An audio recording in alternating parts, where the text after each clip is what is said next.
சங்கடம் தீர்க்கும் சனி பகவானே மங்களம் பொங்க மனம் வைத்தருள்வாய். சச்சரவின்றி சாகா நெறியில் இச்சகம் வாழ இன்னருள் தாத்தா.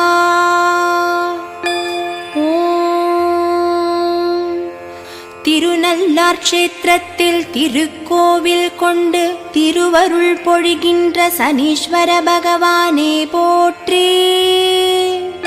கிரகமண்டலத்தில் வில்லில் ஆசனம் அமைத்து அமர்ந்திருப்போனே போற்றி. யமனை கிரக தேவதையாய் கொண்டவனே போற்றி. கிரகமூர்த்தியாய் தானே விளங்கும் சனீஸ்வர பகவானே போற்றி போற்றி. சூரிய பகவானுக்கும்